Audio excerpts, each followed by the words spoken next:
கர்த்தருடைய பரிசுத்த நாமம் மகிமைப்படுவதாக. இந்த பரிசுத்தமான நாளிலும் மறுபடியுமாய் ஆசிரிப்பு கூடாரத்தினுடைய தொடர் பாடங்களாய் நாம் படித்து வருகிறோம். அதனுடைய தொடர்ச்சியான பாடங்களை படிக்கும்படியாய் இணைந்திருக்கிறவங்களை இயேசு கிறிஸ்துவின் என்பன நாமத்தில் வாழ்த்தி வரவேற்றுக் கொள்கிறேன். தேவன் கிருபையானவராக, தேவன் நம்பகத்தன்மையுள்ள நன்மையுள்ள தேவனாய் நமக்கு மட்டும் இருந்து வருகிறதற்காய் கர்த்தரை ஸ்தோத்திரிக்கிறேன். இந்த நாளிலும் தொடர்ச்சியாய் நாம் படித்து வருகிற இந்த ஆசிரிப்பு கூடாரத்தினுடைய பாடத்தின் தொடர்ச்சியாக பாவ நிவாரண பலியை குறித்து நாம் படித்து கொண்டு வந்தோம். பாவ நிவாரண பலி, அந்த பாவ நிவாரண பலியினுடைய முன்னுரையே கடந்த வாரத்தில் நான் படித்தோம். இந்த பாவ நிவாரண பலி எவ்வளமாக அது நடத்தப்படுகிறது, எப்படியெல்லாம் நடத்தப்படுகிறது என்பதை நம் கடந்த வாரத்தில் நாம் பார்த்தோம். யாருக்கு அந்த பாவ நிவாரண பலி அவசியம், யாருக்கு அது பொருந்தும் என்பதை நாம் பார்த்தோம். அது யாருக்கு எவ்வளமாய் எவ்வகையிலெல்லாம் செயல்படுத்தப்படுகிறது என்பதையும் நாம் கடந்த வாரத்தில் நாம் பார்த்தோம். எல்லோருக்கும் ஒரே விதமாய் இல்லை, ஒவ்வொருவருக்கும் வித்தியாசமான பலிமுறைமைகள் இருந்தது. அதே போல அந்த பலிகளும் ஒவ்வொருவருக்கும் ஒவ்வொரு வித்தியாசமான வகையில அது கையாளப்பட்டது என்பதையும் நாம் அறிந்திருக்கிறோம். இரத்தம் எல்லாருடைய பலியிலையும் இரத்தம் பரிசுத்த ஸ்தலத்துக்குள்ள கொண்டு போகப்படலை. எல்லாருடைய மாமிசமும் பரிசுத்த ஸ்தலத்துக்குள்ள கொண்டு போய் புசிக்கப்படவும் இல்லை. சுருக்கமாக அதை நம்ம ஆசாரியனும் சபையும் செய்த பாவத்தினுடைய பலியிடப்பட்ட இரத்தம் பரிசுத்த ஸ்தலத்துக்குள்ள கொண்டு போகப்பட்டது. அதுபோல சாதாரண மனுஷனும் பிரபுவும் செய்த பாவ பலியினுடைய மாமிசம் சபைக்குள்ளே கொண்டு செல்லப்பட்டு புசிக்கப்பட்டது. இந்த நாளிலே அதனுடைய தொடர்ச்சியாக, அதுல இருந்து ஆண்டவர் நமக்கு தந்த பாடத்தின் தொடர்ச்சியாக இந்த பாவம் எப்படி இடமாற்றம் அடைகிறது என்பதை நாம் படித்து, இந்த இரத்தம், சரீரம், கொழுப்பு, இது எல்லாம் ஏன் இவ்வகையான சடங்குகளுக்கு உட்படுத்தப்படுகிறது, இந்த சடங்குகள் நமக்கு எவ்வகையெல்லாம் எப்படியெல்லாம் போதிக்கிறது என்பதை தான் இந்த நாளுடைய பாடமாய் நாம் படிக்க போகிறோம். உபாகமம் 23 அதிகாரம் 14வது வசனத்துல என்ன படிக்கிறோம். உபாகமம் 23:14, உன் தேவனாகிய கர்த்தர் உன்னை ரட்சிக்கவும் உன் சத்துருக்களை உனக்கு ஒப்பு கொடுக்கவும் உன் பாளையத்திற்குள்ளே உலாவி கொண்டிருக்கிறார். ஆகையால் அவர் உன்னிடத்தில் அசூசியான காரியத்தை கண்டு உன்னை விட்டு போகாதபடிக்கு உன் பாளையம் சுத்தமாய் இருக்க கிடவது. இந்த மொத்த ஆசரிப்பு கூடார நிகழ்வுகளையும் ஆண்டவர் ஏற்படுத்துவதற்கான காரணம், இந்த பாவ நிவாரண பலியினுடைய அவசியம் என்ன அப்படின்னா, ஆண்டவர் நம்முடைய பாளையத்தை சுத்தப்படுத்த விரும்புகிறார். இன்றைக்கு என்னுடைய பாளையம், என்னுடைய இருதயம் சுத்திகரிக்கப்படணும் அப்படின்னு விருப்பத்தோடு கூடி வந்திருக்கிற உங்களிடத்துல ஆண்டவர் நிச்சயமாய் இதை நேர்த்தியாய் வெளிப்படுத்தி பேசுவாராக. நம்ம யாவரும் கண்களை மூடி ஒரு விசை ஜெபித்து தொடர்ச்சியாய் நாம் இதை தியானிப்போம். பரிசுத்தமுள்ள பரலோகத்தின் நல்ல ஆண்டவரே, தர்மியான வேளையிலும் உம்முடைய வேத சத்தியங்களை தொடர் பாடங்களாய் நாங்கள் படித்து வருகிறோம். இது ஆசரிப்பு கூடாரத்தினுடைய அடுத்த பாடமாய் இந்த பாவ நிவாரண பலியினுடைய தொடர்ச்சியான ஆவிக்குரிய பாடங்களை நாங்கள் படிக்கும்படியா இருக்கிறோம்.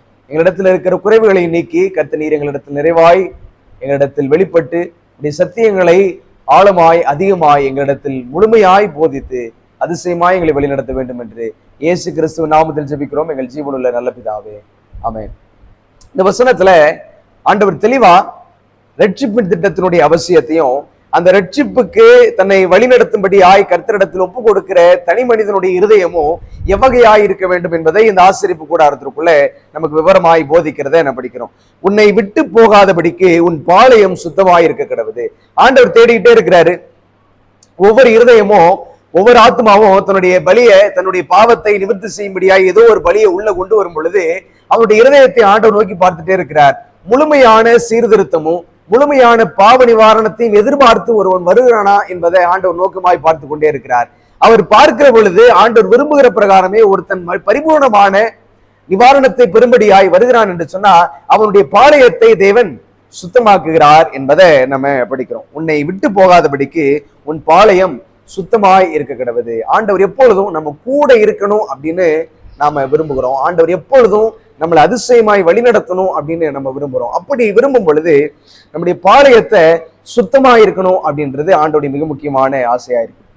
இப்ப ஆசரிப்பு கூடாரத்தை நம்ம கவனத்துல வைத்துக் கொள்வோம். ஆசரிப்பு கூடாரத்தை நம்முடைய நினைவுல நம்ம வைத்துக் கொண்டோம் அப்படின்னா, இந்த ஆசரிப்பு கூடாரத்தை எப்படியெல்லாம் சுத்தமாய் வைத்துக் கொள்ள முடியும் அப்படின்றதுதான் ஆண்டவருடைய செயல்பாடுகளா இருக்குது. எல்லா வகையிலும் அந்த ஆசரிப்பு கூடாரத்தை சுத்தமாய் வைத்துக் கொள்ளணும் அப்படின்றதுதான் அந்த நிபந்தனையாக இருக்கிறது. கிரைஸ்ட் அண்ட் இட்ஸ் ஷேடோ புஸ்தகத்துல 129ஆம் பக்கம் 1வது பேராகிராஃப்ல படிக்கிறோம், when we remember how particular the Lord was that everything about the camp should be kept in a sanitary condition. கூடாரத்திற்குள்ள பிராகாரத்திற்குள்ள இருக்கிற எல்லாமே சுத்திகரிக்கப்பட்டதா இருக்கணும் அப்படின்றதுல கடவுள் ரொம்ப தெளிவானவராய் நோக்கமானவராய் இருக்கிறார் என்பதை குறித்து இங்க இந்த புஸ்தகத்துல நம்ம படிக்கிறோம். அந்த camp should be kept in a sanitary condition. அது எல்லாமே உள்ள இருக்கிற எல்லாமே பரிபூர்ணமாய் பரிசுத்தமா இருக்கணும், அதுல எல்லாமே சுத்தமா இருக்கணும் அப்படின்றதுல கடவுள் ரொம்ப உறுதியாக இருக்கிறதாக இங்க அவர் எழுதுகிறத நம்ம படிக்கிறோம். We can see at a glance at Deuteronomy 23:14 that it must have required much labor to keep the court clean. அந்த பாளையத்தை சுத்தப்படுத்துவது மிகுந்த மெனக்கெடுதலுக்கு உட்பட்ட ஒரு காரியம். பாளையத்தை சுத்தமா வச்சுக்கணும்ன்றது வெறும் வாய்மொழியில சொல்ற ஒண்ணு இல்ல, அதற்கு மெனக்கெட வேண்டிய அவசியம் இருக்குது. அந்த பாளையத்தை சுத்தமாய் வைத்துக் கொள்வதற்கு ஏவுகான எல்லாவற்றையும் செய்ய வேண்டிய அவசியம் ஒரு தனிப்பட்ட ஆத்மாவிற்கு இருக்கிறது என்பதை நான் படிக்கிறோம். Therefore, the Lord would not have directed that all the blood be poured on the ground at the base of the altar if not that contained a very important lesson. அந்த ரத்தம் பலிபீடத்தின் அடியிலே ஊற்றப்பட வேண்டும் அப்படின்னு சொன்னா ஆண்டவர் அதை அசூசியாக்க விரும்பல. சுத்தமா பெர்ஃபெக்ட்டா பார்த்துட்டு இருக்கிற ஒரு கூடாரத்துல ரத்தம் ஊற்றப்படுது அப்படின்னா அந்த நிகழ்வை ஆண்டவர் காரணம் இல்லாம ஏதோ ஒரு பெரிய வெளிப்பாடு இல்லாம அதை ஆண்டவர் செய்திருக்க வேண்டிய அவசியம் கிடையாது. அதான் இந்த புஸ்தகத்துல நான் படிக்கிறோம், if not that contained a very important lesson. அது மிக முக்கியமான ஒரு பாடத்தை நமக்கு போதிக்கல அப்படின்னா அதை ஆண்டவர் செயல்படுத்தி இருக்க நிச்சயமாய் அனுமதித்திருக்க மாட்டார். அப்ப இதுல இருந்து நமக்கு என்ன பாடம் இருக்குது? இந்த ஊற்றப்பட்ட இரத்தத்தில இருந்தும் இந்த சாப்பிடப்பட்ட மாம்சத்தில இருந்தும் இந்த எரிக்கப்பட்ட தகனிக்கப்பட்ட கொழுப்புகள் உடல் உறுப்புகள்ல இருந்தும் நாம் கற்றுக்கொள்ள வேண்டிய பாடங்கள் என்ன இருக்கிறது என்பதை நான் படிக்க போகிறோம். There is only one thing in all the universe of God that can remove this curse. There is only one thing in all the universe of God that can remove this curse. இந்த சாபத்தை முற்றிலுமாய் துடைத்து போடுவதற்கு இந்த அண்ட சராசரத்திலும் ஒரே ஒருவரால் தான் முடியும், அது தேவன் ஒருவரே என்பதை நாம் அறிந்திருக்கிறோம். என்னாகமும் 35ஆம் அதிகாரம், என்னாகமும் 35ஆம் அதிகாரத்துல 33வது வசனத்தை நாம் படிக்கிறோம். என்னாகும் 35:33வது வசனத்துல, நீங்கள் இருக்கும் தேசத்தை பரிசுத்த குலைச்சலாக்காதிருங்கள், இரத்தம் தேசத்தை தீட்டுப்படுத்தும், இரத்தம் சிந்திரவனுடைய இரத்தத்தினாலே ஒழிய வேறொன்றினாலும் தேசத்திலே சிந்துண்ட இரத்தத்திற்காக பாவ நிவர்த்தி இல்லை. ஒரு தெளிவா இங்க சொல்றாரு, the land can be cleansed of the blood of him that shed it. எவனுடைய ரத்தம் சிந்தப்படுகிறதோ சிந்தப்படுகிறவனுடைய ரத்தத்தினாலே பாவ மன்னிப்பு, அது இல்லாம பாவ மன்னிப்பு இல்லை. நீங்கள் இருக்கும் தேசத்தை பரிசுத்த குலைச்சலாக்காதிருங்கள், இரத்தம் தேசத்தை தீட்டுப்படுத்தும். இந்த ரத்தம் ஊற்றப்படுகிற ரத்தம், பூசப்படுகிற ரத்தம். இப்ப கடந்த வாரத்துல அதெல்லாம் நம்ம படித்தோம். இப்ப ஆசாரியன் பாவம் செஞ்சார் அப்படின்னா அந்த ஆசாரியன் பலி செலுத்தின பாவ நிவாரண பலி, அந்த ஆடோ மாடோ அப்படி நம்ம அவர் இளங்காலையே அவர் பலி செலுத்தணும். அந்த செலுத்தப்பட்ட அந்த காளையினுடைய ரத்தம் எப்படியெல்லாம் அது உபயோகப்படுத்தப்பட்டது அப்படின்றத நம்ம பார்த்தோம். அது பரிசுத்த ஸ்தலத்துக்குள்ள கொண்டு போகப்பட்டது, தெளிக்கப்பட்டது, பீடத்துல பூசப்பட்டது, பலிபீடத்துல பூசப்பட்டது, இது எல்லாம் நடந்தது. ஏன் இதை ஆண்டவர் செய்யணும்? இதுல இருந்து என்ன பாடத்தை நமக்கு போதிக்கிறார்? இந்த ரத்தம் ஒவ்வொருவனுடைய ரத்தமும் அதுல பூசப்பட்டு கொண்டே இருந்தது. ஒவ்வொரு ஆத்மா பாவம் செய்த பொழுதும் அந்த பாவத்தினுடைய ரத்தம், அந்த மிருகத்தினுடைய ரத்தம் ஆலயத்திற்குள்ள பிரகாரத்திற்குள்ள கூடாரத்திற்குள்ள அது ஒவ்வொரு நிலைமையிலும் அது பூசப்பட்டு கொண்டே இருந்தது. அதே போல மாம்சத்தை குறித்து நான் படிக்கும் பொழுது மாம்சத்தை ஆண்டவர் சொன்னாரு, இந்த மாம்சம் சாதாரண மனிதனுடைய பாவ நிவாரண பலியும் பிரபுவனுடைய பாவ நிவாரண பலியும் அவர்களுடைய மாம்சம் பரிசுத்த ஸ்தலத்திற்குள்ள கொண்டு போகப்பட்டு அது ஆசாரியர்களால புசிக்கப்பட வேண்டும் அப்படின்னு ஆண்டவர் அங்க கற்று தந்திருக்கிறத நம்ம படிக்க முடியும். இதுல இருந்து என்ன பாடம் அப்படின்றத நம்ம படிச்சோம் அப்படின்னா, லேவியராகமம் 10ஆம் அதிகாரம், லேவியராகமம் 10ஆம் அதிகாரம் 16ல இருந்து 18வது வசனம் வரையும் ஒரு அனுபவத்தை நம்ம இங்க படிக்கிறோம், ஒரு சம்பவத்தை. இதுல இருந்து இந்த மாம்சத்தை ஆசரிப்பு கூடாரத்துல புசிக்க வேண்டியதனுடைய அவசியத்தை நம்மளால புரிந்து கொள்ள முடியும். லேவியராகமம் 10ஆம் அதிகாரத்துல 16ல இருந்து 18வது வசனம் வரையும் படிக்கும் பொழுது, பாவ நிவாரண பலியாக செலுத்தப்பட்ட வெள்ளாட்டுக்கடாவை மோசே தேடி பார்த்தான்.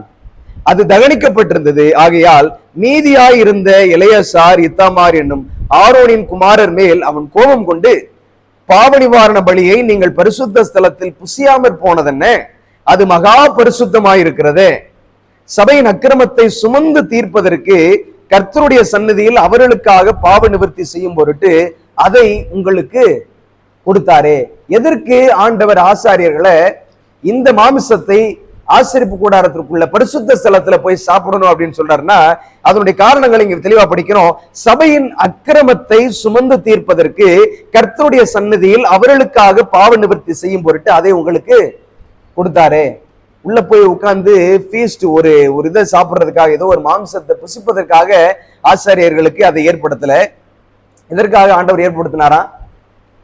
ஒரு ஆசாரியனும் ஒரு சபையின் மொத்த ஜனமும் பாவம் செய்த பொழுது ரத்தம் தெளிக்கப்பட்டது. ஆனா தனி மனிதனாகிய பிரபுவோ சாதாரண மனுஷனோ ஒருவன் பாவம் செய்த பொழுது அவனுடைய அந்த பலியினுடைய மாம்சம் பரிசுத்த ஸ்தலத்திற்குள்ள புசிக்கப்பட்டது. அதுக்கு என்ன விளக்கத்தை ஆண்டவர் வேதத்துல கொடுக்கிறார் அப்படின்னா, அவனுடைய அக்கிரமங்கள் ஆசாரியன் உண்பது நிமித்தமாய் அந்த அக்கிரமங்களை ஆசாரியன் சுமக்கிறார். இப்ப மோசே அந்த நடக்கிற சம்பவத்தை பார்த்துட்டு மிகுந்த கோபம் கொண்டு மோசே சொல்றாரு, நீங்கள் அதை புசித்திருக்க வேண்டியதல்லவா? அது மிகவும் பரிசுத்தமானதே, அது கர்த்தருக்கு மகா பரிசுத்தமானதே, நீங்கள் அதை புசித்திருக்க வேண்டுமே என்று அவர்களை கடிந்து கொள்ளுகிற அனுபவத்தை இங்க நாம படிக்கிறோம். தொடர்ந்து 18ஆம் வசனம், அதன் ரத்தம் பரிசுத்த ஸ்தலத்துக்குள்ளே கொண்டு வரப்படவில்லையே. அப்ப நம்ம கடந்த பாடத்துல படிச்ச மாதிரி ஆசாரியனும் சபையும் செய்த பாவ நிவாரண பலி மட்டும்தான் ரத்தம் உள்ள கொண்டு போகப்பட்டது. இவனுடைய ரத்தம் உள்ள கொண்டு போகப்படல. அதான் மோசே சொல்றாரு, அவனுடைய ரத்தம் உள்ள கொண்டு போகப்படல, அந்த பரிசுத்த ஸ்தலத்துக்குள்ளே கொண்டு வரப்படவில்லை. நான் கட்டளையிட்டபடி நீங்கள் அதை பரிசுத்த ஸ்தலத்தில் புசிக்க வேண்டியதாய் இருந்ததே என்றான். அது புசித்திருக்க வேண்டும், அது புசித்து ஆக வேண்டும் என்பதுதான் வேதம் நம் கொடுத்திருக்கிற கட்டளை. அப்ப ஆசாரியன் அந்த வேலையை செய்திருக்க வேண்டும். ஏன் அப்படின்னா, ஆசாரியனுக்கு மிக முக்கியமான ஒரு ஊழிய கடமையை, ஒரு ஊழிய பொறுப்பை ஆண்டவர் என்ன செய்றார்? கொடுக்கிறார். சாதாரண ஜனங்களுக்கு இல்லாம ஆசாரியனுக்குன்னு ஆண்டவர் ஒரு மிக முக்கியமான பொறுப்பை கொடுக்கிறார். இப்ப சாதாரண ஜனங்கள் இவங்க எல்லாம் பாவம் செய்யறாங்க, பாவத்துக்கான பலி செலுத்துறாங்க, பாவ நிவாரண பலியை செலுத்துறாங்க. இந்த பாவ நிவாரண பலியை செலுத்தின மாத்திரத்துல அவருடைய சிந்தனையும் பொருட்டு அவர்களுக்கு அந்த பாவத்திலிருந்து மன்னிப்பு கிடைத்தது என்று அங்கிருந்து புறப்பட்டு போகிறாங்க. இதற்கான உறுதியை தருவது எது அப்படின்னா, ரத்தம் உள்ளே பூசப்படணும், அது பாவம் உள்ள போயிருச்சு அப்படின்ற கணக்கை நமக்கு கொடுக்குது. அப்ப என்னிடத்துல இருந்து அந்த பாவம் எடுத்துக்கொள்ளப்பட்டது என்பதை நான் புரிந்து கொள்கிறேன். ஆனா ரத்தம் உள்ள கொண்டு போகப்படாத பாவ நிவாரண பலி இருக்குன்னா அதை எப்படி நம்ம புரிந்து கொள்கிறதுனா, மாம்சம் உள்ள கொண்டு போயப்பட்டு அது புசிக்கப்பட்டிருக்க வேண்டும். அப்பதான் என்னுடைய பாவம் உள்ள போயிருக்கு அப்படின்றத நாம புரிந்து கொள்ள முடியும். இது ரெண்டுத்துக்கும் உள்ள வித்தியாசம் அதுதான். ரத்தம் உள்ளே கொண்டு போய் பூசப்பட்ட பொழுது என்னுடைய பாவங்கள் உள்ளே பதிவு செய்யப்பட்டது என்பதை நாம புரிந்து கொள்ள முடியும். ஆசிரியன் அதுக்காகத்தான் தன்னுடைய கையில இருந்து ரத்தத்தை எடுத்துக்கொண்டு போய் அங்க இந்த பாவ மன்னிப்பை, இந்த பாவத்திலிருந்து நிவாரணம் வேணும் அப்படின்றதுக்காக போய் என்ன செய்யறாரு? போய் ரத்தத்தை உள்ள போய் பூசுறாரு.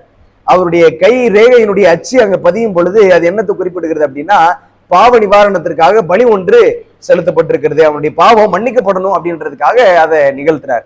இப்ப ரத்தம் உள்ள கொண்டு போகப்படல. அப்ப இப்ப மாம்சம் என்ன செய்திருக்கணும்? உள்ள போயிருக்கணும். புரியுது அவங்களுக்கு? அப்ப நேர்த்தியா அவங்களுக்கு அது புரிந்து கொள்ள முடியும்.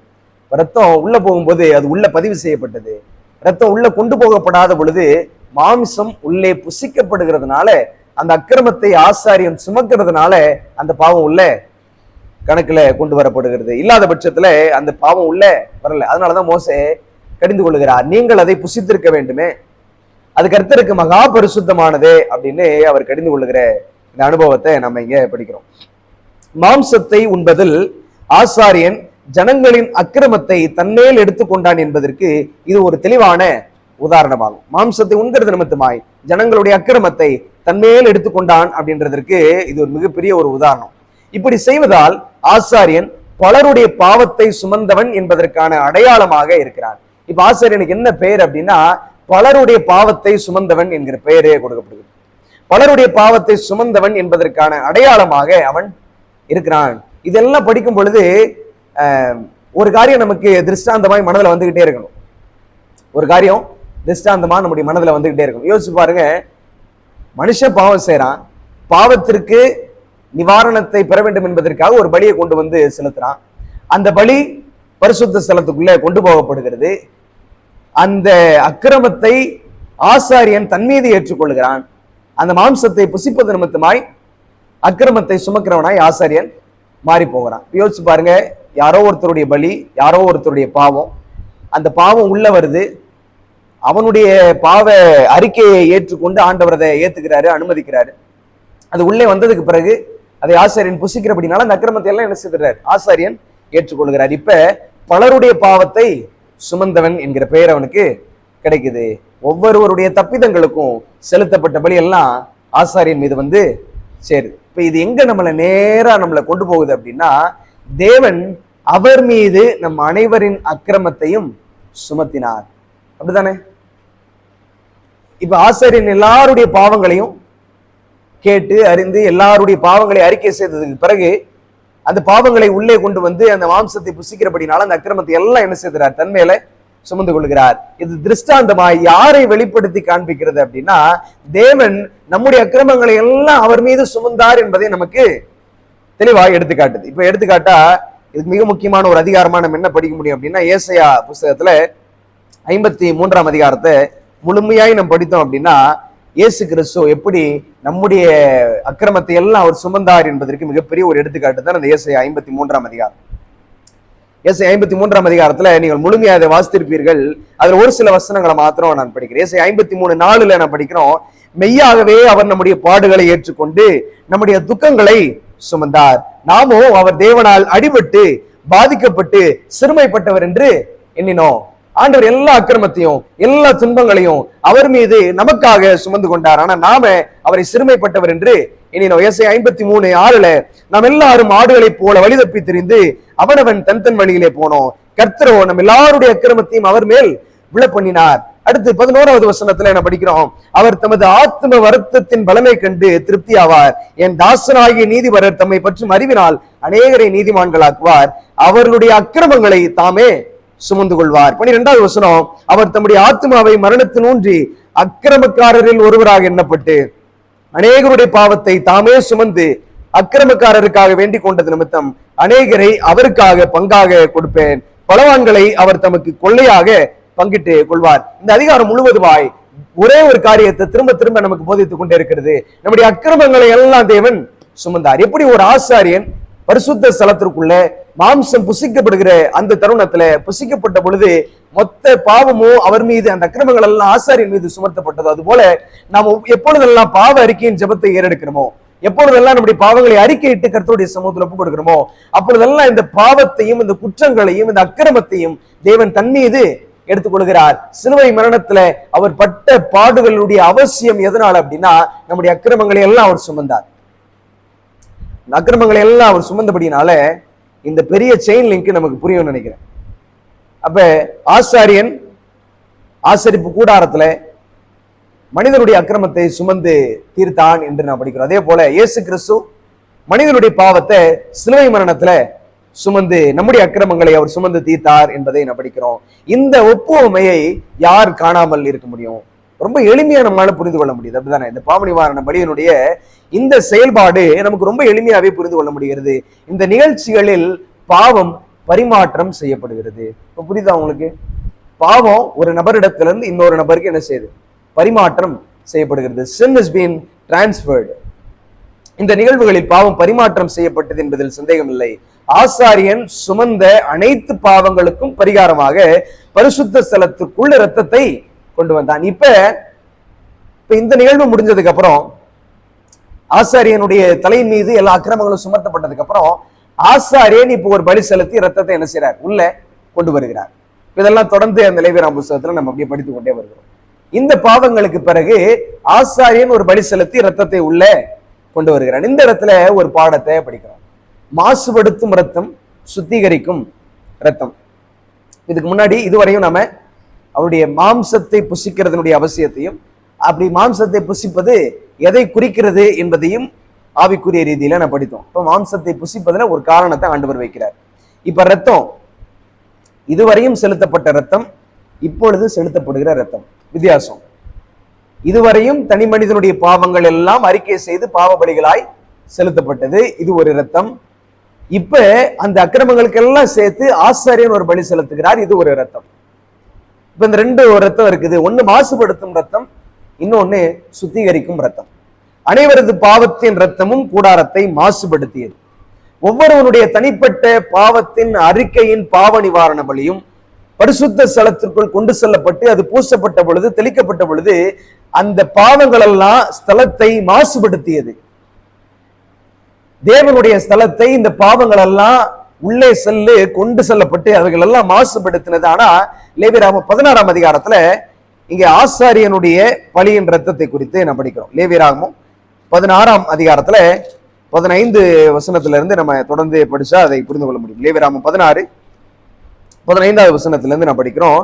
பின்பு ஜனத்தினுடைய பாவ நிவாரண பலியான வெள்ளாட்டு கடாவை அவன் கொன்று அதன் இரத்தத்தை திரைக்குள் உட்புறமாக கொண்டு வந்து காளையின் இரத்தத்தை தெளித்தது போல அதன் இரத்தத்தையும் கிருபாசனத்தின் மேலும் அதற்கு முன்பாகவும் தெளித்து இஸ்ரவேல் புத்திரருடைய தீட்டுகளின் நிமித்தமும் அவர்களுடைய சகல பாவங்களின் நிமித்தமும் பாவங்களினாலும் உண்டான அவருடைய மீறுதல்களின் நிமித்தமும் பரிசுத்த ஸ்தலத்திற்காக பிராயச்சித்தம் செய்து அவளிடத்தில் அவருடைய தீட்டுகளுக்குள்ளே நிற்கிற ஆசரிப்பு கூடாரத்திற்காகவும் அப்படியே செய்ய கடவன். பாவ நிவர்த்தி செய்யும்படி அவன் பரிசுத்த ஸ்தலத்திற்குள் பிரவேசித்து தனக்காகவும் தன் வீட்டாருக்காகவும் இஸ்ரவேல் சபையார் அனைவருக்காகவும் பாவ நிவர்த்தி செய்து வெளியே வருமளவும் ஆசரிப்பு கூடாரத்தில் ஒருவனும் இருக்கலாகாது. பின்பு அவன் கர்த்தருடைய சன்னதியில் இருக்கிற பலிபீடத்தண்டை வந்து அதற்காக பிராயச்சித்தம் செய்து காளையின் இரத்தத்திலும் வெள்ளாட்டுக்கடாவின் இரத்தத்திலும் கொஞ்சம் எடுத்து பலிபீடத்து கொம்புகளின் மேல் சுற்றிலும் பூசி தன் விரலினால் அந்த இரத்தத்தில் எடுத்து 7 தரம் அதன் மேல் தெளித்து அது இஸ்ரவேல் புத்திரரின் தீட்டுகள் நீங்க சுத்திகரித்து பரிசுத்தப்படுத்த கடவன். ஏன் அதை பரிசுத்தப்படுத்தணும் அப்படின்னா, இதுவரையும் உள்ளே கொண்டு செல்லப்பட்ட எல்லா ரத்தமும் அந்த இடத்தை மாசுபடுத்தினது. இப்ப அதை பரிசுத்தப்படுத்துறதுக்காக தேவன் என்ன செய்யறாரு? இந்த ஆசாரியனுடைய பலி நிமித்தமாய் அந்த ஸ்தலத்தை பரிசுத்தப்படுத்துகிறார். அது சுத்திகரிக்கப்படுகிறது என்பதை நம்மளால புரிந்து கொள்ள முடியுது. அப்ப இதுவரையும் உள்ளே கொண்டு செல்லப்பட்ட ரத்தங்கள் எல்லாம் இடத்தை மாசுபடுத்தினது. அதெல்லாம் மாசுபடுத்தும் ரத்தம். இப்பொழுது உள்ளே கொண்டு செல்லப்பட்ட ரத்தமோ எல்லாவற்றையும் சுத்திகரித்தது. Priest became one among the sinner and the one and only savior. Priest became one among the sinner. ஆசாரியன் பாவிகளில் ஒருவனை போல எண்ணப்பட்டான். ஆனால் அதே ஆசாரியன் ஒரே ஒரு மீட்பராய் அங்க இடம் மாறுறார். பாருங்க, அவருடைய தகுதியின் ஸ்தானம் மாறுது. He became one among the sinner. ஆசாரியன் பாவிகளில் ஒருவனாக தன்னை வெளிப்படுத்திக் கொண்டார். இப்ப இது நமக்கு என்ன போதிக்குது அப்படின்னா, எல்லாருடைய ரத்தமும் மாசுபடுத்தியது, எல்லாருடைய ரத்தமும் கரைபடுத்தியது. ஒருவருடைய ரத்தம் அந்த கரைகளை எல்லாம் பரிசுத்தப்படுத்தினது. அந்த ரத்தத்தை எல்லாம், அந்த ரத்தத்தின் கரைகளை எல்லாம் சுத்திகரித்தது. இப்ப இதையும் நம்ம படிச்ச உடனே நம்முடைய இருதயத்துல உடனடியா ஒரு சிந்தை எழுப்பப்பட்டிருக்கும். ஆசாரியனுடைய பலியினால் எல்லாம் பரிசுத்தம் ஆக்கப்பட்டது. நம்முடைய ரத்தங்கள் எல்லாம் பாவமாய் தேவன் மீது, இயேசு கிறிஸ்துவின் மீது சுமர்த்தப்பட்டது. எப்படி அவருடைய அக்கிரமங்கள், எல்லாருடைய பலியினுடைய அக்கிரமங்களும் ஆசாரியன் மீது செலுத்தப்பட்டது, அது போல நம்முடைய பாவங்கள் எல்லாம் இயேசு கிறிஸ்துவின் மீது அக்கிரமங்களாக செலுத்தப்பட்டது. அந்த அக்கிரமங்களை எல்லாம் அவர் சுமந்த பொழுது பாவமற்ற ஒரு ஆட்டுக்குட்டி பாவி என்கிற ஒரு ஸ்தானத்தை அடைந்தது. பாவத்தை சுமந்தது, ஆனால் அது பரிசுத்தமான பலி. உங்களுக்கு அது வித்தியாசம் புரியும்னு நினைக்கிறேன். ஆட்டுக்குட்டி, ஒரு பலி செலுத்தப்பட வேண்டிய ஆட்டுக்குட்டி எந்த விதமான கரையும் எந்த விதமான சேதங்களும் இல்லாம அது பழுதற்ற ஒரு ஆட்டுக்குட்டியா இருக்கணும் அப்படின்றதான் நம்ம பலியினுடைய நிபந்தனைகள்ல படிக்கிறோம்.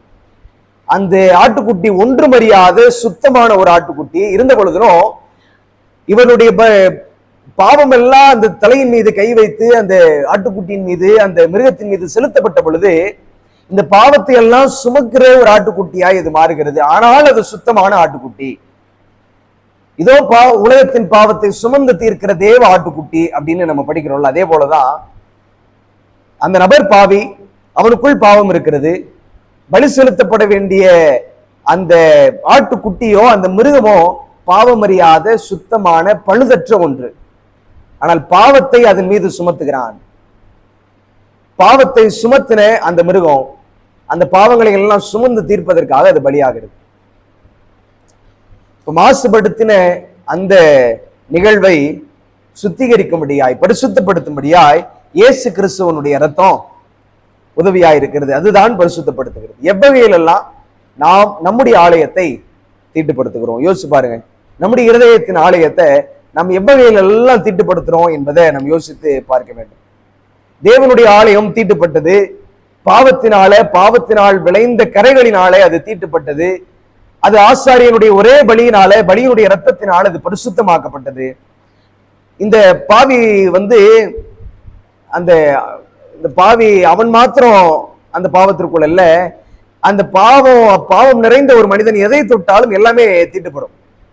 பாவம் ஒரு மனிதனை தீட்டுப்படுத்துவது மட்டுமல்ல, அவன் எதை தொட்டாலும் அதை தீட்டுப்படுத்துகிறது. பாவியாக இருந்த பொழுது அவனுடைய ரத்தங்கள் ஸ்தலத்தை மட்டும் மாசுபடுத்தல, அவன் எதையெல்லாம் தொடுகிறானோ, பாவி எதையெல்லாம் தொடுகிறானோ எல்லாம் தீட்டுப்பட்டது. பாவத்தின் சிந்தனைகளோடு அவன் எதையெல்லாம் தொடுகிறானோ, பாவத்திலிருந்து நிவாரணம் இல்லாமல் எதையெல்லாம் தொட்டானோ எல்லாம் தீட்டுப்பட்டது. எசேக்கியேல் 23:37-38 நான் படிக்கிறோம், விபச்சாரம் நிலத்தையும் பரிசுத்த ஸ்தலத்தையும் தீட்டுப்படுத்தியது. என்னாகும் 35-33 கொலை தேசத்தை தீட்டுப்படுத்தினது. எசேக்கியேல் 23:38 ஓய்வு நாளை அவமதிப்பது ஓய்வு நாளையும் பரிசுத்த ஸ்தலமாகிய இரண்டையும் தீட்டுப்படுத்துகிறது. லேவியராகமம் 15:31-16 அவர்களுடைய தீட்டு பரிசுத்த ஸ்தலத்தை தீட்டுப்படுத்துகிறது. லேவியராகமம் 20:3 மோளேகுவின் வழிபாடு பரிசுத்த ஸ்தலத்தை தீட்டுப்படுத்துகிறது. என்னாகும் 19:13-20 சம்பிரதாயப்படி தீட்டுள்ளவனும் தன்னைத்தானே சுத்திகரிக்காதவனும் கர்த்தருடைய கூடாரத்தையும் பரிசுத்த ஸ்தலத்தையும் தீட்டுப்படுத்துகிறான். எல்லா நிகழ்வுகளிலும் பாவம் தீட்டுப்படுத்துகிறது.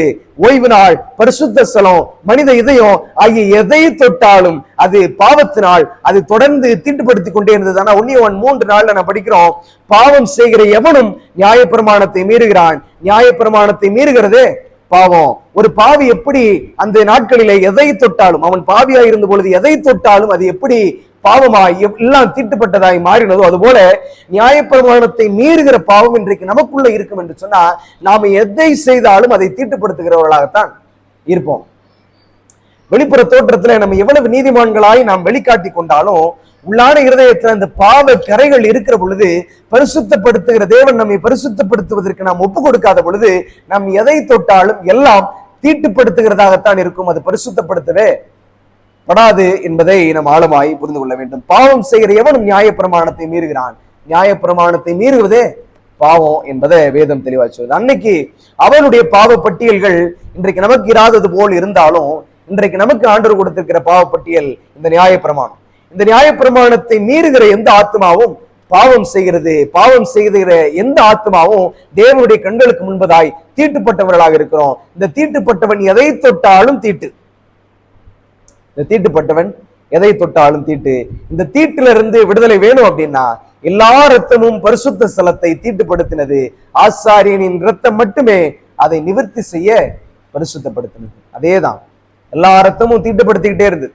எல்லா ரத்தமும் பரிசுத்த ஸ்தலத்தை தீட்டுப்படுத்திக்கிட்டே இருந்தது. ஒரே ஒரு ரத்தம் அந்த பாவ நிவாரணத்திலிருந்து, அந்த பாவத்திலிருந்து நிவர்த்தியை, நிவாரணத்தை நமக்கு கொடுத்தது. 1:7 நம்ம படிக்கிறோம், அவருடைய குமாரனாகிய இயேசு கிறிஸ்துவின் ரத்தம் சகல பாவங்களையும் நீக்கி நம்மை சுத்திகரிக்கும். இன்னைக்கு பாவத்துல பிணையில சிக்கி தவிக்கிற நான் என்னுடைய பாவங்களை அறிக்கை செய்யாதபடி இன்னும் என்னுடைய பாவக்கரைகளிலேயே தீட்டுப்பட்டு கொண்டிருக்கிறேன் அப்படின்னா, இந்த தீட்டு தொடர்ந்து தீட்டாகி கொண்டே இருக்கிறது. இதுல இருந்து விடுதலை வேணும்னா இயேசு கிறிஸ்துவின் ரத்தம் சகல பாவங்களையும் நீக்கி நம்மை சுத்திகரிக்கும்.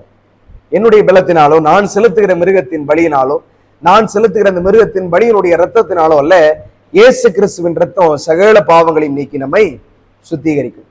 அனுதின பலி பாவத்தை பரிசுத்த ஸ்தலத்துல பதிவு செய்தது. டெய்லி பலி செலுத்திக்கிட்டே இருந்தாங்களே ஒவ்வொருத்தரும் தனிப்பட்ட விதத்துல, அந்த பலி எல்லாம் பாவத்தை பரிசுத்த ஸ்தலத்துல பதிவு செய்தது. ஆசாரியனின் பாவ நிவாரண பலியே அதை நிவர்த்தி செய்தது. அந்த உள்ள சேர்க்கப்பட்ட பாவங்கள் எல்லாம் ஆசாரியனுடைய பலியினால அவைகள் எல்லாம் நிவர்த்தி செய்யப்பட்டது, சுத்திகரித்தது, பரிசுத்தமாக்கினது. எல்லாம் ஆசாரியனுடைய பலியினுடைய ரத்தம் தான் பண்ணினதே தவிர நம்முடைய பாவ பலிகள் எல்லாம், மித்த எல்லாரும் செலுத்தின பாவ பலியினுடைய கணக்கெல்லாம் அங்க உள்ள கணக்குல வைக்கப்பட்டிருந்தது. லேவியராகமம் 17:11 ஆத்மாவிற்காக பாவ நிவர்த்தி செய்கிறது ரத்தமே அப்படின்னு நம்ம படிக்கிறோம். லேவியராகமம் 17 அதிகாரத்துல 11வது வசனம், மாம்சத்தின் உயிர் ரத்தத்தில் இருக்கிறது, நான் அதை உங்களுக்கு பலிபீடத்தின் மேல் உங்கள் ஆத்துமாக்களுக்காக பாவ நிவர்த்தி செய்யும்படிக்கு கட்டளையிட்டேன். ஆத்மாவிற்காக பாவ நிவர்த்தி செய்கிறது இரத்தமே. நம்முடைய பாவத்திலிருந்து நிவர்த்தி செய்வதற்கு ஒரு இரத்தம் தான் உதவும். நாம ஏறெடுக்கிற பாவ நிவாரணத்தின் அறிக்கைகள் எல்லாமே, நம்முடைய பாவத்தை அறிக்கை செய்து அதற்கு மன்னிப்பு வேண்டும் என்று நான் ஒப்பு கொடுத்திருக்கிற எல்லாமே கணக்குல வைக்கப்படுகிறது. அந்த கணக்கில் வைக்கப்பட்ட ஒவ்வொரு பாவ அறிக்கைகளும் மன்னிக்கப்படணும் அப்படின்னா அது ஒரு இரத்தத்தால தான் முடியும். ஏசாயா 43:25 வசனத்துல என்ன படிக்கிறோம்? ஏசாயா 43:25 வசனம். நானே உன் மீறுதல்களை என் நிமித்தமாகவே குலைத்து போடுகிறேன், உன் பாவங்களை நினையாமலும் இருப்பேன். இந்த பாவத்தை நாம் கணக்கில் வைத்துக்கிட்டே இருக்கிற இந்த பாவத்தை சுமந்து தீர்ப்பதற்கும், இந்த கணக்கில் வைத்துட்டே இருக்கிற இந்த பாவத்தை மன்னிப்பதற்கும் தேவன் ஒருவரால தான் முடியும். உன் பாவங்களை நினையாமலும் இருப்பேன். யாரு? நானே உன் மீறுதல்களை என் நிமித்தமாகவே குலைத்து போடுகிறேன், உன் பாவங்களை நினையாமலும் இருப்பேன். நீ அல்ல, உன்னுடைய பலன் அல்ல, நீ செலுத்துகிற பலி அல்ல, உன்னுடைய ரத்தம் அல்ல, நீ சிந்துகிற துளிகள் அல்ல, இவைகள் எதுவும் உன்னுடைய பாவங்களை நிவர்த்தி செய்யாது. நானே உன் மீறுதல்களை என் நிமித்தமாகவே குலைத்து போடுவேன், உன் பாவங்களை நினையாமலும் இருப்பேன். சங்கீதம் 73 ஒரு அருமையான ஒரு சம்பவம் இருக்கு. இவ்வளவு படித்த பாடத்தை நம்ம சுருக்கமாய் புரிந்து கொள்ளணும் அப்படின்னா இந்த சங்கீதம் 73வது சங்கீதத்தினுடைய சம்பவத்தை நம்ம படிச்சோம் அப்படின்னா தெளிவாய் தாவீதுனுடைய அனுபவத்துல இருந்து இந்த ஆசரிப்பு கூடாரத்துல பாவ மன்னிப்பு எவ்வளவு அவசியம், இந்த ஆசரிப்பு கூடாரத்தின் பாவ மன்னிப்பு எவ்வளவு அவசியம், அது எப்படி நமக்கு கிடைக்க போகுது அப்படின்றத தெளிவா இங்க சங்கீதக்காரன் எழுதுகிறத நம்ம படிக்கிறோம். ஆசாபினுடைய இந்த சங்கீதத்துல நம்ம படிக்கிறோம், சுத்த இருதயம் உள்ளவர்களாகிய இஸ்ரவேலருக்கு தேவன் நல்லவராகவே இருக்கிறார், ஆனாலும் என் கால்கள் தள்ளாடுதலுக்கும் என் அடிகள் சறுக்குதலுக்கும் சற்றே தப்பிச்சு. இந்த 2வது வசனத்துல இருந்து 17வது வசனம் வரையும் ஒரு முக்கியமான அனுபவத்தை நான் படிக்கிறோம். ஒரு முக்கியமான அனுபவம், தாவீதுனுடைய கேள்விகள்ல மிக முக்கியமான கேள்விகள்ல இது ஒன்று. அதற்கான விடை ஒருவேளை எனக்கு தெரியாமல் போயிருந்தது அப்படின்னா நான் எப்படிப்பட்ட சோதனைகளுக்குள்ள மாட்டி இருப்பேன் என்கிற ஒரு விளக்கத்தை நமக்கு தாவீது இங்க கொடுக்கிறார். 3வது வசனத்துல நான் படிக்கிறோம், துன்மார்க்கரின் வாழ்வை நான் காண்கையில் வீம்புக்காரராகிய அவர்கள் மேல் பொறாமை கொண்டேன். என்ன எழுதுறாரு பாருங்களேன், துன்மார்க்கருடைய வாழ்வை நான் பார்க்கும் பொழுது வீம்புக்காரராகிய அவர்கள் மேல் பொறாமை கொண்டேன். இப்ப நாம என்ன சொல்றோம், துன்மார்க்கர்களை நாம் பார்த்தா அவர்களை போல வாழக்கூடாது அப்படின்னு நம்ம சொல்றோம். ஆனாலும் அந்த துன்மார்க்கன் செழித்து ஓங்கி வளரும் பொழுது அவன் மீது என்ன வருது? பொறாமை வருது. அப்படிதானே வருது.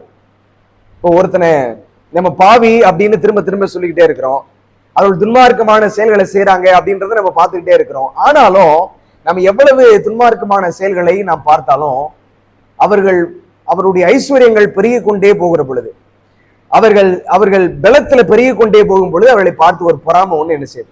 வருது. மரண பரியந்தம் அவர்களுக்கு இடுக்கண்கள் இல்லை, அவர்களுடைய பலன் உறுதியா இருக்கிறது. அவங்க சொந்த பலத்தின் மீது அவங்க உறுதியா, அவ்வளவு தைரியமா அவங்க இருக்கிறாங்க. அவருடைய பலன் உறுதியாகவே இருக்கிறது. மரண பரியந்தம் அவர்களுக்கு இடுக்கண் இல்லை, அவருடைய பலன் உறுதியா இருக்கிறது.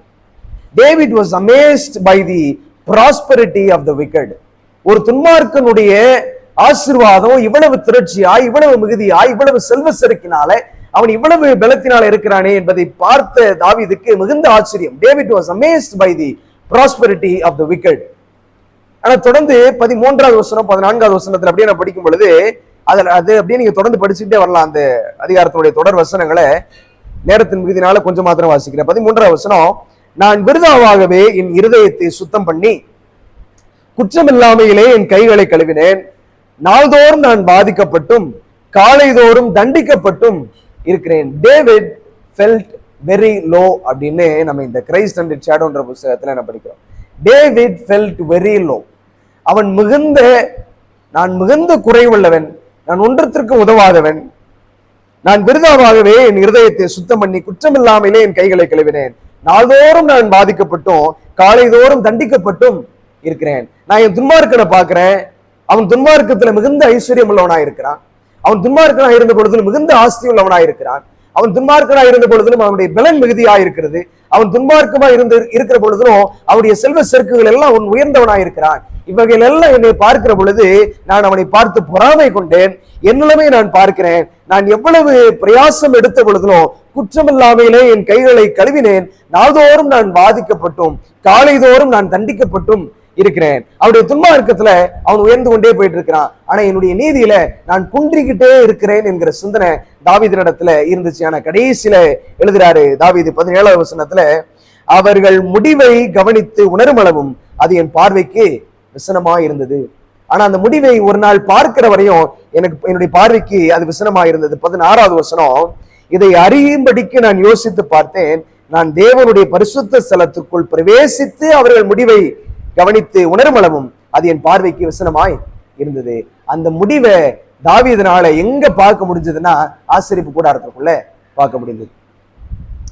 யோசிச்சு பாருங்க, அவருடைய செல்வ செருக்கு, அவருடைய ஆஸ்திகள், அந்தஸ்துகள், துன்மார்க்கனுடைய எல்லாவித ஐஸ்வர்யங்கள், அனுபவங்கள் எல்லாம் இது பார்த்த பொழுது தாவீதுக்கு மிகப்பெரிய பொறாமை ஏற்பட்டிருந்தாலும், தன்னிலைமையை பார்த்து நான் இவ்வளவு குற்றமற்றவனாக நீதியாக இருந்தாலும் நான் மிகுந்த தண்டனைக்குள்ளாய் தினந்தோறும் பாதிக்கப்பட்டோம் நாள்தோறும் தண்டிக்கப்பட்டு கொண்டிருக்கிறேன் என்கிற நிபந்தனைக்குள்ள என்ற கஷ்டத்திற்குள்ள அவர் வந்த பொழுதும் அவர் சொல்றாரு, நான் தேவனுடைய பரிசுத்த ஸ்தலத்துக்குள்ள பிரவேசித்து அவர்கள் முடிவை கவனித்து உணரும் அளவும் அது என் பார்வைக்கு விசனமாய் இருந்தது. நீங்கள் ஆசரிப்பு கூடாரத்திற்குள்ள போய் தேவன் நமக்காக பட்ட பாடுகளுடைய அனுபவத்தை ருசி பார்க்காத வரையும் நீங்கள் துன்மார்க்கனுடைய செல்வ செருக்குகள் எல்லாம் நமக்கு ஆசீர்வாதத்தை போல தெரியும். ஆனால் அந்த முடிவை என்றைக்கு இந்த ஆசரிப்பு கூடாரம் எனக்கு காண்பித்ததோ அன்றைக்கு தெரியும் நான் நீதியில தரித்திரனாயிருந்தாலும் கர்த்தருடைய சமூகத்துல மிகுந்த ஐஸ்வர்யம் உள்ளவனா இருக்கிறேன் என்கிற நிலைமை அன்றைக்கு நமக்கு உணர்த்தப்படும். தாவீதுக்கு அன்னைக்கு அது உணர்த்தப்பட்டது.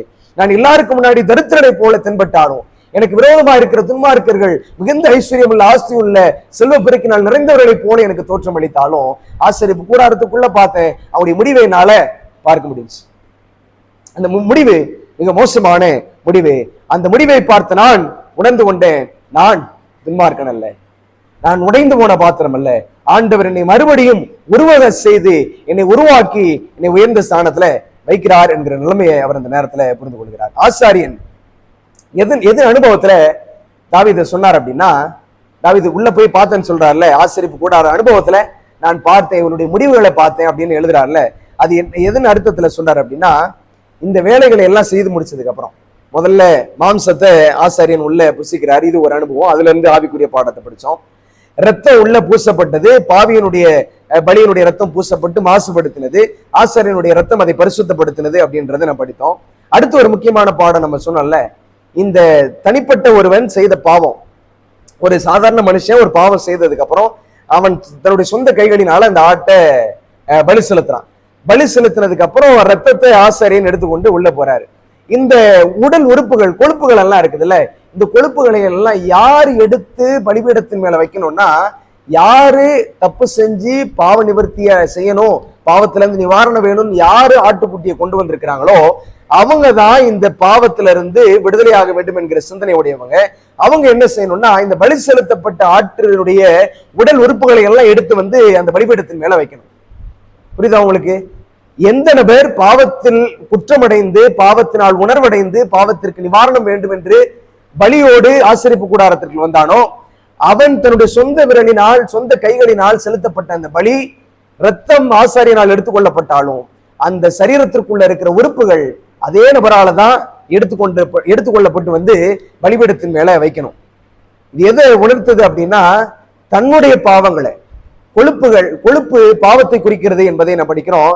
தன்னுடைய பாவங்களை தான் உணர்ந்து அந்த பாவத்திலிருந்து நிவர்த்தி வேண்டும் என்று நிவாரணம் வேண்டும் என்று எந்த ஆத்மா விரும்பினதோ அவன் தனிப்பட்ட விதத்துல அந்த உடல் உறுப்புகளை எல்லாம் கொண்டு போய் என்ன செய்யணுமா, பலிபீடத்துல வைக்கணும்.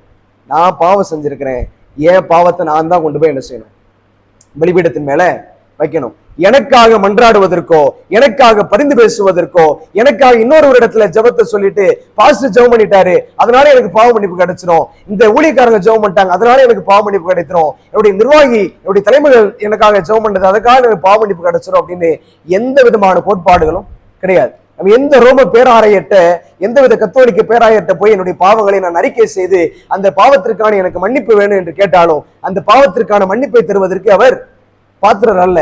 என்னுடைய சொந்த கைகளினால நான் பாவத்தை எடுத்துட்டு போய் என்ன செய்யணும்? பலிபீடத்தின் மேல வைக்கணும். என்னுடைய சொந்த கைகளினால என்னுடைய பாவத்தை நான் போய் தேவனிடத்துல அறிக்கை செய்யணும்.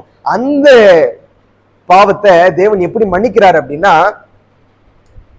அது முற்றிலுமாய் என்ன செய்யுது? தகனிக்கப்படுகிறது. அதெல்லாம் நம்ம லேவியராகமம் 4ஆம் அதிகாரத்துல நான் படித்தோம். அது முற்றிலுமாய் தகனிக்கப்பட்டது. அந்த கொழுப்புகள் பலிபீடத்தின் மீது வைக்கப்பட்ட பொழுது அது முற்றிலுமாய் தகனிக்கப்பட்டது. அதில் மிஞ்சினது வெறும் சாம்பல் தான். இது கர்த்தருக்கு மகா பரிசுத்தமானது என்பதை நம்ம வேதத்துல படிக்கிறோம். இந்த கொழுப்புகள், உடல் உறுப்புகள், இவைகள் எல்லாம் தகன பலிபீடத்துல பலியாய் செலுத்தப்பட்ட பொழுது அது தகனிக்கப்பட்ட மாத்திரத்துல அதிலிருந்து புறப்பட்ட புகை, அதிலிருந்து எழும்பின புகை கர்த்தருக்கு மகா பரிசுத்தமானது. ஏன் அப்படின்னா அது பாவம் ஒளிந்து போன புகை. பாவம் ஒளிந்து போனதை வெளிப்படுத்தும்படியான ஒரு அடையாளமான ஒரு சின்னம் தான் அந்த புகை. அப்ப இந்த அனுபவத்தை தாவீது பார்த்தாராம். இந்த அனுபவத்தை பார்த்த தாவீது சொல்றாரு, என் கண்ணு முன்னாடி பாவி கொண்டு போய் வச்ச பாவம் என்கிற அந்த கொழுப்புகள் எல்லாம் தகனிக்கப்பட்டு சாம்பல் மட்டும்தான் மிச்சமா இருந்துச்சு. அதே போல எந்த ஒரு பாவி தன்னுடைய பாவத்தை அங்கு போய் இறக்கி வைக்காம தன்னுடைய பாவத்தை தானே சுமந்து கொண்டிருக்கிறானோ அவனுடைய முடிவு சாம்பல் தான், வேற ஒண்ணு மிஞ்சாது அப்படின்றத தாவீது அப்ப பார்த்தாராம். அப்ப பார்த்து உணர்ந்தவர் தான் தாவீது. துன்மார்க்கன் எவ்வளவு பெருசா செல்வ செருக்களையும் ஆஸ்தி அந்தஸ்துகளையும் ஐஸ்வர்யங்களையும் உயர்ந்து போய் நின்றாலும், நான் நீதியில தரித்திரனாய் இருந்தாலும் எனக்கென்று ஒரு முடிவை வச்சிருக்கிறார் ஆண்டவர். எனக்கு பாவ மன்னிப்பை கொடுக்கிறார். ஆனால் அவனுக்கோ அந்த பாவம் என்கிற சாம்பலோடு சேர்த்து பாவியும் சாம்பலாய் போவான். சாம்பல் மட்டும்தான் கடைசியில எஞ்சி இருக்கும். பாவத்தின் அந்த நறுமணத்தை விட அந்த பாவியும் சேர்ந்து அதுல மறிக்கும் பொழுது அதுவும் சேர்ந்து கர்த்தருக்கு சுகந்த வாசனையாகத்தான் எட்டப்படுகிறது என்பதை அந்த இடத்துல தாவீது பார்க்கிறார். இன்னொரு வசனத்திலையும் நம்ம அதை படிக்கலாம். மல்கியா 4ஆம் அதிகாரத்துல, மல்கியா 4ஆம் அதிகாரம் 1-3 வசனத்துல நம்ம இதே போல ஒரு அனுபவத்தை நம்ம படிக்கிறோம். மல்கியா 4ஆம் அதிகாரத்துல முதல் 3 வசனம், இதோ சூளையை போல எரிகிற நாள் வரும், அப்பொழுது அகங்காரிகள் யாவரும் அக்கிரம செய்கிற யாவரும் துரும்பாயிருப்பார்கள். வரப்போகிற அந்த நாள் அவர்களை சுட்டெரிக்கும், அது அவர்களுக்கு வேரையும் குப்பையும் வைக்காமற் போகும் என்று சேனைகளின் கர்த்தர் சொல்லுகிறார். ஆனாலும் என் நாமத்துக்கு பயந்திருக்கிற உங்கள் மேல் நீதியின் சூரியன் உதிக்கும், அதன் சட்டைகளின் கீழ் ஆரோக்கியம் இருக்கும். நீங்கள் வெளியே புறப்பட்டு போய் கொளுத்த கன்றுகளைப் போல வளைவீர்கள். எந்த ஆத்மா பாவத்தை அறிக்கை செய்து ஒப்பு கொடுக்கிறதோ அவர்களுக்கான ஆசீர்வாதத்தை குறித்து ஆண்டவர் சொல்லிட்டு துன்மார்க்கரை பத்தி பேசுறார். துன்மார்க்கரை மிதிப்பீர்கள், நான் இதை செய்யும் நாளிலே அவர்கள் உங்கள் உள்ளங்கால்களின் கீழ் சாம்பலாயிருப்பார்கள் என்று சேனைகளின் கர்த்தர் சொல்லுகிறார். இன்னைக்கு அவர்கள் செல்வ செருக்கினால் மிகுதியானவர்களை போல தோற்றம் அளித்தாலும் எந்த ஆத்மா சிலுவை மரணத்துல ஆண்டவருடைய பலியை கண்ணோக்கி பார்த்ததோ அந்த ஆத்மா இன்னைக்கு அந்த பாவ நிவாரணத்திற்காக தன்னுடைய பாவத்தை அறிக்கை செய்து ஒப்பு கொடுக்கும் பொழுது எல்லாரையும் விட தரித்திரனை போல, ஒன்றுமில்லாத முடவனை போல ஒரு முடங்கி கிடக்கிற சூழ்நிலை இருந்தாலும் ஆண்டவர் சொல்றாரு, அவருக்கு உண்டான நாள் வரும் பொழுது நமக்கான பலனையும் நமக்கான மீட்பையும் அவர் கொடுத்து கொளுத்த கன்றுகளை போல வளரும்படியாய் தேவன் நமக்கு ஆசீர்வாதத்தை கொடுத்து கடைசியா சொல்றார், துன்மார்க்கன் உங்கள் உள்ளங்கால்களின் கீழ் சாம்பலாய் இருப்பார்கள் என்று சேனைகளின் கர்த்தர் சொல்லுகிறார். இன்னைக்கு அவருடைய வளர்ச்சியை பார்த்து, இன்னைக்கு அவருடைய செல்வ செருக்கை பார்த்து நீங்கள் ஆச்சரியப்பட தேவையில்லை. ஒரு நாள் அவர்கள் உங்கள் காலடிகள்ல உள்ளங்கால்களின் கீழே சாம்பலாய் இருப்பார்கள். ஏனென்றால் பாவம் அவர்களில் ஒரு பகுதியாக இருந்ததால் பாவம் எரிக்கப்பட்டவுடன் அவர்களும் அதனுடன் எரிக்கப்பட்டார்கள். பாவம் அவர்களில் ஒரு பகுதியாக இருந்துச்சு. அந்த பாவத்தை அறிக்கை செய்யறதற்கு அவனுக்கு மனசு இல்லை. அதனால பாவம் எரிக்கப்பட்ட பொழுது பாவம் அவனுக்கு உள்ளிருந்தபடினால் அவனும் சேர்த்து தகனிக்கப்பட்டான். தேவன் ஒரு பாவியை அழிப்பதற்கான ஒரே காரணம், பாவி தனது சொந்த குணாதிசயத்தை பாவமாகவே வைத்திருப்பதாலும் அதிலிருந்து பிரிக்கப்படாமலும் இருப்பதால் மட்டுமே தேவன் ஒரு பாவியை அழிக்கிறார். This was an impressive type. இந்த கிரைஸ்ட் அண்ட் ஷேடோ புத்தகத்துல நம்ம தொடர்ந்து படிக்கிறோம். This was an impressive type. The burning of the fat was a sweet savor unto the Lord. கொழுப்பை தகனம் செய்வது என்பது தேவனுக்கு சுகந்த வாசனையாய் இருந்தது என்பதை நம்ம படிக்கிறோம். கொழுப்பை தகனிக்கிறவன் லேவியராகமம் 4:31 நம்ம அதை படிக்கிறோம். Your sins will be forgiven. உடைய பாவம் மன்னிக்கப்படும் என்பதற்கான உத்தரவாதம், உடைய பாவம் மன்னிக்கப்பட்டது என்பதற்கான உத்தரவாதம் அந்த கொழுப்பு அங்கு அங்கு தகனிக்கப்பட்ட அந்த நிமிஷத்துல வெளிப்பட்டது. For it is typified the sin consumed and the sinner saved. இது எதை வெளிப்படுத்துது அப்படின்னா, பாவம் முற்றிலுமாய் உட்கொள்ளப்பட்டு பாவி பாவத்திலிருந்து மன்னிக்கப்பட்டான் என்பதை திருஷ்டாந்தமாய் நமக்கு வெளிப்படுத்துது. வெளிப்படுத்தல் 20ஆம் அதிகாரம் வெளிப்படுத்தல் 20ஆம் அதிகாரம் 8-9 வசனத்துல என்ன படிக்கிறோம்? வெளிப்படுத்தல் 20ஆம் அதிகாரத்துல 8-9 வசனம், பூமியின் 4 திசைகளிலும் உள்ள ஜாதிகளாகிய கோகையும் மாகோகையும் மோசம் போக்கும்படிக்கும் அவர்களை யுத்தத்திற்கு கூட்டிக் கொள்ளும்படிக்கும் புறப்படுவான். அவர்களுடைய தொகை கடற்கரை மணலத்தனையாய் இருக்கும். அவர்கள் பூமி எங்கும் பரம்பி பரிசுத்தவான்களுடைய பாளையத்தையும் பிரியமான நகரத்தையும் மணிந்து கொண்டார்கள். அப்பொழுது தேவனால் வானத்திலிருந்து அக்கினி இறங்கி அவர்களை பட்சித்து போட்டது. சொல்ல இப்ப இந்த கொழுப்பு எப்படி பலிபீடத்தில் வைத்து தகனிக்கப்பட்ட பொழுது தேவனுக்கு சுகந்த வாசனையாக இருந்ததோ, தாவீது பார்க்கிற பொழுது அந்த கொழுப்போடு சேர்த்து அந்த பாவத்தோடு சேர்த்து பாவத்தை தன்னிடத்திலிருந்து எடுத்து போட மனதில்லாதவனும் அந்த பாவத்தோடு பாவியாய் இணைக்கப்பட்டு அவன் அக்கினியிலே போடப்படுகிறான். சாம்பல் மாத்திரம் தான் எஞ்சி இருக்குது, அது கர்த்தருக்கு சுகந்த வாசனையாக இருக்குது. அது போல ஆண்டவர் சொன்னார், கடைசி காலத்துல அவருடைய வருகையின் பொழுது தேவனுடைய வருகையில வானத்திலிருந்து அக்கினி இறங்கி பாவத்தோடு பாவியையும் எரித்து போடும். It will be indeed a sweet savor to them. அது உண்மையாகவே கர்த்தருக்கு சுகந்த வாசனையாய் இருக்கும். நீதிமான்களுக்கும் அது சுகந்த வாசனையாய் இருக்கும். துன்மார்க்கனும் தன்னுடைய பாவத்துல மிகுந்த பெருமை பாராட்டுகிறதுனால அந்த நாள் வரும், அந்த நாள்ல வானத்திலிருந்து அக்கினி இறங்கும். மேலும் அவர்களை மோசம் போக்கின பிசாசானவன் மிருகமும் கள்ளதீர்க்க தேசமா இருக்கிற இடமாகிய அக்கினியும் கந்தகமான கடலிலே தள்ளப்பட்டான். அவர்கள் இரவும் பகலும் சதா காலங்களிலும் பாதிக்கப்படுவார்கள். அந்த புகை எழும்புகிற அந்த புகை தேவனுக்கு சுகந்த வாசனை. இந்த 3 ஆவிக்குரிய பாடங்களை இந்த நாள்ல என்ன படித்திருக்கிறோம். ரத்தம் தெளிக்கப்பட்டு பூசப்பட்டதற்கான காரணம் அது மாசுபடுத்தியது. ஆசாரியனுடைய ரத்தமோ அதை பரிசுத்தப்படுத்தி சுத்திகரித்தது. மாம்சம் உட்கொள்ளப்பட்டது ஆசாரியனால், அது ஆசாரியன் பாவியனுடைய அக்கிரமத்தை சுமக்கிறான் என்பதை திருஷ்டாந்தமாய் போதித்தது. அது இயேசு கிறிஸ்துவனுடைய இந்த சம்பவத்தை நமக்கு தெளிவுபடுத்தினது. இப்போ இந்த கொழுப்பு உடல் உறுப்புகள் இவைகளெல்லாம் பலிபீடத்துல தகனிக்கப்பட்ட பொழுது பாவம் முற்றிலுமாய் அழிக்கப்பட்டு சாம்பலை போல அது காணாமல் போகிறது என்பதை ஆண்டவர் வெளிப்படுத்தி, நம்முடைய பாவங்களையும் நாம் அறிக்கை செய்து ஒப்புக் கொடுக்கிற பொழுது அந்த பாவத்தை போல நம்முடைய பாவங்களும் காணாமல் போகுது, அது மறைந்து போகிறது, அந்த சாம்பலாகி விடுது என்பதை படிக்கிறோம். ஆனால் பாவி அதை எடுத்து செலுத்துவதற்கு மனதில்லாமல் இருந்தால் அவனும் அந்த வழியோடு ஒருவனாய் சாம்பலாய் தான் எஞ்சி இருப்பான் என்பதை நாம் புரிந்து கொள்கிறோம். கடைசியா எபேசியர் 1ஆம் அதிகாரம் 14வது வசனம். எபேசியர் 1ஆம் அதிகாரம் 14வது வசனம், அவருக்கு சொந்தமானவர்கள் அவருடைய மகிமைக்கு புகழ்ச்சியாக மீட்கப்படுவார்கள் என்பதற்கு ஆவியானவர் நம்முடைய சுதந்திரத்தின் அச்சாரமாய் இருக்கிறார். அவருக்கு சொந்தமானவர்கள் அவருடைய மகிமைக்கு புகழ்ச்சியாக மீட்கப்படுவார்கள். எந்த ஆத்மா தன்னுடைய சொந்த கைகளினால கொழுப்பை எடுத்து பலிபீடத்தின் மீது வைத்து அது தகனிக்கப்பட்டு அந்த சாம்பலை பார்த்து தன்னுடைய பாவம் இது போல கரைந்து போனது என்பதை விசுவாசித்தானோ அவன் தேவனுக்கு சொந்தமானவன். அவருக்கு சொந்தமானவர்கள் அவருடைய மகிமைக்கு புகழ்ச்சியாக ஆண்டவர் வரும் பொழுது தேவனாலே, தேவ பலத்தினாலே, தேவ தெய்வனாலே அவர்கள் மீட்கப்படுவார்கள். எந்த பூலோக பலத்தினாலும் வல்லமையினாலும் பராக்கிரமத்தினாலும் அல்ல, தேவனுடைய சிந்தப்பட்ட இரத்தத்தினாலும் அவர் உடைக்கப்பட்ட அந்த மாம்சத்தின் தழும்புகளாலும் அவர்கள் எல்லோரும் மீட்கப்படுவார்கள். ஆசரிப்பு கூடாரத்தை நோக்கி பார்க்காத எந்த ஆத்மாவும் ஆயத்தமாகாமல் அழிந்து சாம்பலாவார்கள். தாவீது அப்படித்தான் அதை நோக்கி பார்க்காதபடி உலகத்தை பார்த்த பொழுது அவன் ஏமாந்து போனான்.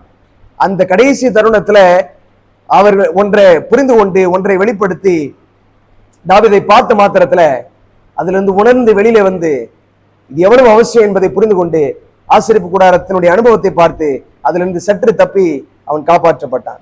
இன்றைக்கு நாம் எப்படி இருக்கிறோம்? நம்முடைய நிலைமை எப்படி இருக்கிறது? இன்றைக்கு ஆசரிப்பு கூடாரத்தை நோக்கி பார்க்கிறவர்களாக நாம் இருக்கிறோமா? ஆசரிப்பு கூடாரத்துல கிறிஸ்து நமக்காக பலியிட்ட திருஷ்டாந்தத்தின் பாடங்களை ஆவிக்குரிய விதத்துல படித்து புரிந்து கொள்ள நாம் ஆயத்தமாக இருக்கிறோமா? யோசித்து பார்த்து நம்ம தேவ சமூகத்தில் ஒப்புக் கொடுப்போம். கண்களை மூடி ஒரு விசை நாம் ஜெபிப்போம். பரிசுத்தம் உள்ள பிரலோகத்தின் ஆண்டவரே, எங்களை நீர் இந்த பூமியில பிரித்தெடுத்திருக்கிறீர். உடைய இரத்தத்தினாலும் உம்முடைய சித்தத்தினாலும் நீர் எங்களை பிரகாசமாக்கி உடைய ஊழியத்தில் எடுத்து பயன்படுத்தி வருகிறதற்காக ஸ்தோத்திரிக்கிறோம். இதோ இப்பொழுது தாவீது ஆசரிப்பு கூடாரத்தை நோக்கி பார்த்ததை போல நாங்களும் நோக்கி பார்க்கிறோம். என்னுடைய சிந்தைகள் மீது கவனமாயிருக்கிறது. ஆண்டவரே, உங்களுடைய பாவங்களை அறிக்கை செய்கிற தன்மையை நீர் எங்களுக்கு கற்றுத்தாருங்கள். திருஷ்டாந்தமான ஒவ்வொரு பாடங்களையும் நாங்கள் தொடர்ச்சியாய் படித்தோம். அடுத்து நேர்த்தியாய் நீர் எங்களுக்கு அவைகள் எல்லாம் போதித்து எல்லாவற்றையும் ஞானமாய் நீங்கள் கற்பித்துக் கொடுத்தீர். அதற்காக எங்களுக்கு நன்றி செலுத்துகிறோம். தொடர்ந்து கர்த்தாவை நீர் வழி நடத்துங்க. தொடர்ந்து உங்களுடைய சிந்தைகள் எங்கள் இடத்துல வெளிப்படட்டும். நாங்கள் தேவ பலனடைந்து எங்களுடைய பாவங்களிலிருந்து மன்னிக்கப்பட்டவர்களாய், பரிசுத்தமானவர்களாய், தேவன் கொடுத்திருக்கிற ஸ்தானத்தை பயன்படுத்தி கொண்டு நீர் வரும் பொழுது உம்முடைய ஸ்தானத்துல நீர் எங்களுக்காக வைத்திருக்கிற ஸ்தானத்துல உயர்த்தப்பட கட்ட நீர் எங்களுக்கு கிருபை தர வேண்டும் என்று இயேசு கிறிஸ்துவின் நாமத்தில் ஜெபிக்கிறோம் எங்கள் ஜீவனுள்ள நல்ல பிதாவே, ஆமென்.